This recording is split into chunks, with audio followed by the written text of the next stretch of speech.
dietitian, and you are watching the 5th episode of What's in My CSA Box, where each week we uncover what beautiful, delicious, seasonal produce lies in this here old box.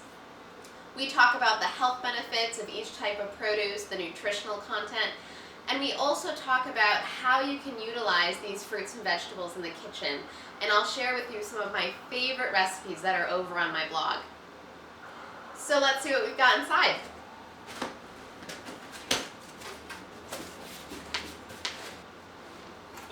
Alright, so first up we've got turnips.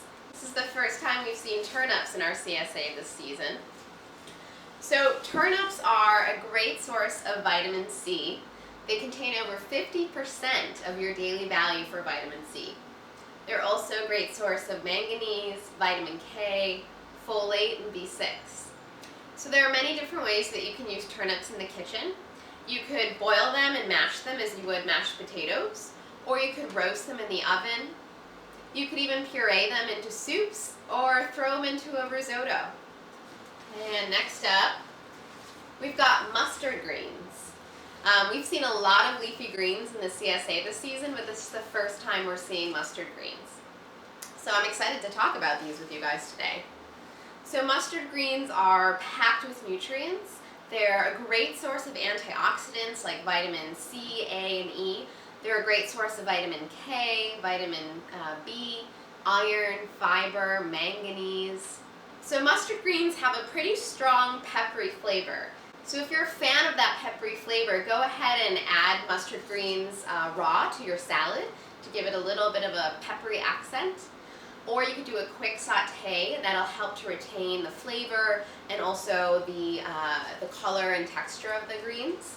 But if you're looking to soften the flavor a little bit, if that peppery flavor is a little bit too strong for you, then I would suggest braising it, cooking them longer to sort of soften that flavor.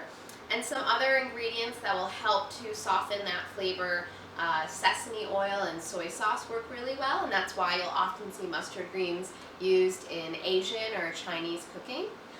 You'll also see mustard greens used a lot in Southern cooking and paired with bacon to help soften that flavor a little bit too. And next up, we've got Swiss chard, more leafy greens. Swiss chard is another leafy green that's just packed with nutrients and antioxidants. Swiss chard is loaded with B vitamins, vitamin C, vitamin A, potassium, and fiber.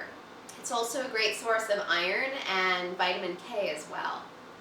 So Swiss chard is always going to have these dark leafy greens, but the stem colors will vary. You'll see white stems, you'll see yellow stems, you'll see bright red stems.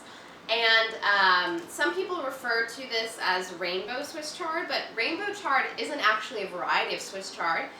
It's just the folks that are selling it that put different colored stems together and kind of market it as rainbow chard. But it's basically just different colored stems of Swiss chard.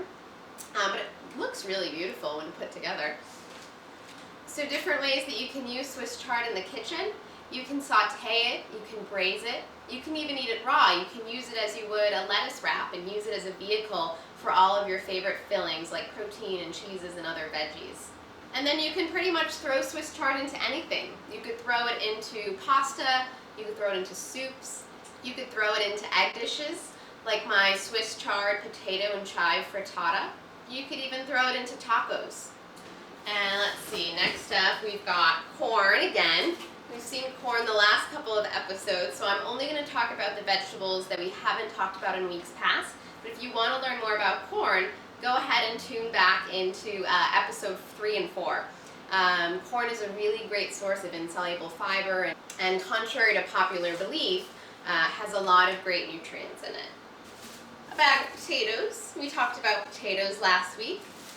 We've got an onion, which we've talked about before, all of those really great health-promoting sulfur compounds in onions. Onions belong to the allium family. We've got a hot pepper. And we talked about hot peppers last week when we had jalapenos in the CSA. And if you remember from last week, hot peppers contain capsaicin, which is that compound that's found in the ribs of the hot pepper So you want to be really careful when handling those peppers not to touch the ribs, or you'll get what I like to call jalapeno hands, which I may have learned from firsthand experience. But capsaicin is a very health-promoting compound that has been shown to be anti-inflammatory and also helps to boost your metabolism and helps to burn fat. We've got eggplant. We talked about eggplant last week. We're seeing some repeaters this week. But not least, we've got a newbie, Delicata squash. I'm enjoying seeing squash in the CSA now. Last week we had spaghetti squash, if you remember. So Delicata squash is also known as bohemian squash or peanut squash. Great source of vitamins A and vitamin C. And I just love the look of it. I love the striped look of it. I think it's so beautiful. So Delicata squash is a pretty firm squash. It tends to hold its shape very well when cooked. So this makes it a great squash to stuff with your favorite fillings, your favorite whole grains like farro or quinoa, and cheeses and other fruits and vegetables, and then roasting the squash in the oven. You can also saute the squash and slice it into half moon or ring shapes, and that way more of the surface area will be covered and you'll get a nice crispy finish as opposed to chunks that have smaller surface area. It won't cook as nicely. And then you could add that squash to anything. You could add it to pasta, or you could have it alone as a side dish and season it with some olive oil, salt and pepper, or maybe even a little bit of cinnamon to bring out some sweeter notes. Alright guys, that's all we have for this week. Thank you so much for watching. I hope you enjoyed this video and I hope you found it helpful. If you liked the recipes that you saw here today, go on over to my blog and check out the full recipes. And if you liked this video, feel free to give it a thumbs up or leave a comment in the comment section below. I'd love to hear from you. I'd love to hear your questions. And I'll look forward to seeing you next time on What's in My CSA Box.